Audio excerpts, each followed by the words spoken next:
Hey guys, so I am super excited.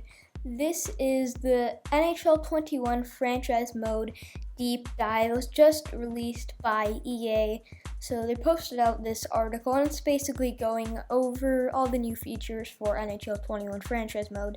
So they've already released the top 10 ratings for positions and some other stats as well, and they've also released the ratings for Alexis Lafreniere and Quinton Byfield. So they've released some of the ratings, and some of them are not terrible, but there's also some that are horrible. For example, Drew Doughty is a 91 overall, which is tied with John Carlson and Victor Hedman as the best defenseman, which is just not okay. We can't have that in the game. Doughty, I think, should be 85 or 86 overall. I'm definitely going to put him down to an 85. He should be nowhere near 91 overall.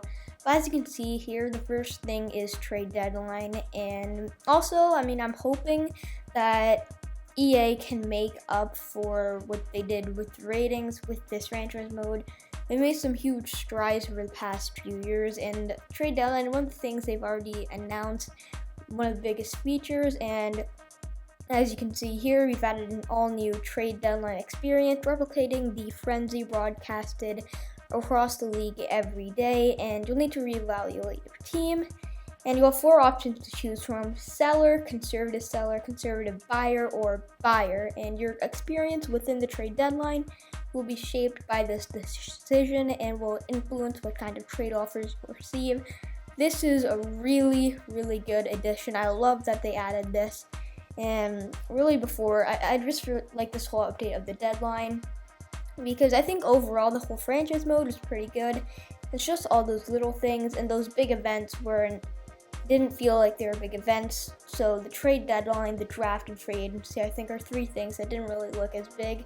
And I really like that they updated the trade deadline. I'm hoping, and it does look like it's a bit more like FIFA's transfer deadline, which is really good. You simulate by the hour, you see all the big transfers, and it looks like that's what it's going to be like in NHL franchise mode. So as you can see, you can have 4 different positions for the draft, just like in real life, and they're the influence the offers.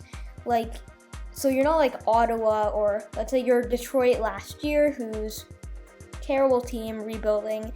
You're not going to want to give up a first or second round pick. You're probably not going to give up any of your picks to make your team better right now. You're going to probably want to give up a guy who's on your team right now, such as maybe a Jimmy Howard, or some picks, and maybe also some really roster players you want, or guys who are on bad contracts, where you could get some picks as compensation, because also they need to get over the cap floor. So starting at 6 a.m. PST, you have until 12 p.m. PST, which is the correct timing. That is 3 p.m. Eastern Standard Time, to shore up any deals heading into the final stretch of the season. So basically, it's 6 hours. It looks like you simulate by the hour, and you'll also be able to see important information about each player, like the contract status, trade value, and what the team is looking for in return. I think this is really good. Hopefully, I don't know if they'll have this as in-depth, but hopefully they have it where it shows what a team's looking for. So right now, for Line A and the Jets would put Line A on the block, say they'd be looking for a number 2 center and a top 4 or first pairing defenseman, and that's kind of what they're looking for in exchange for a Line A, or a team that's not really good, who's trying to give up a good player. Trying to think of an example right now, but a team that they would probably want a first round pick, a really good prospect, kind of like what Ottawa did with all their Erik Karlsson, Mark Strome, all those trades. So there'll be a ticker at the bottom of the screen that will deliver details on every move on trade deadline day.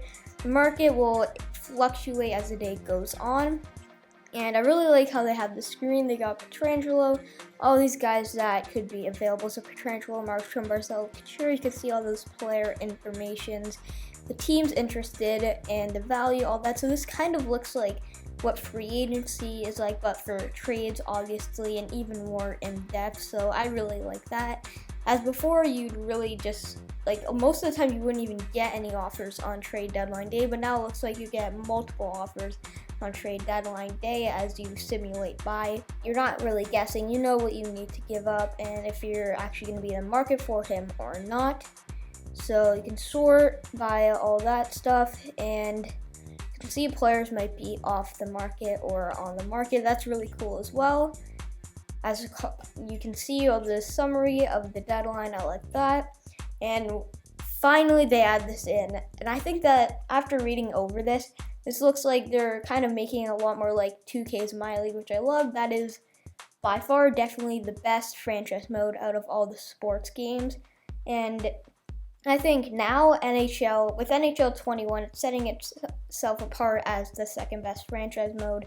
Got the record books here with all these records. So most games played, most goalie games played, most goals, points, assists, wins, shutouts, 50-goal seasons, and 100-point seasons, and just regular season stats from one season. So you got games played, goals, assists, points, shutouts, and wins. Rookies, same thing, and franchise leaders as well, which is really cool. Also, they have multiple positions. Another thing that I really like, as you can see, JT Miller, a center and left wing, because there's a lot of players who play multiple positions. They could be a center left wing, center right wing, so that just helps with that. And just as it says, this will help with lineup generation, draft class quality, and generated prospect quality. This is, I think, probably the biggest thing that they've added that none of the other games have, is ability to customize at that level. 2K has it. I really like it, and this is really good. So draft class quality and the generated prospect quality. So these are, I think, the more high-end prospects, whereas this is just the draft class as a whole. Draft pick trade logic, another thing that it's minor, but I think it will help. Revamp trade value, they're just adding on to what they did last year. So McDavid will be worth more than Draisaitl. Wingers and goalies a bit less, which I think is the case in real life. So we are excited about the new additions we've added this year. Let us know what you think and what you like to see down the line. We'll continue to listen and act on your feedback. I think that's a really good way to close this, as they're saying that they are going to listen to what we want. Now, one thing a lot of people want is GM Connected. They fixed via Pro, one thing a lot of people have been asking for, and they got the record books, another thing a lot of people have been asking for. GM Connected, I would not be surprised if they're working on that for next year. And also, really, they're just gonna fix what we want. And I think that the ratings should get better, because a lot of people are going to complain, especially about guys like Doughty being as high as they are. But I'm very excited about this. I think this will definitely be a game worth buying. Hot Rush as well, this will be very good. So let me know what you think in the comments below. Please remember, as always, to leave a like and subscribe, and we'll see you in the next one.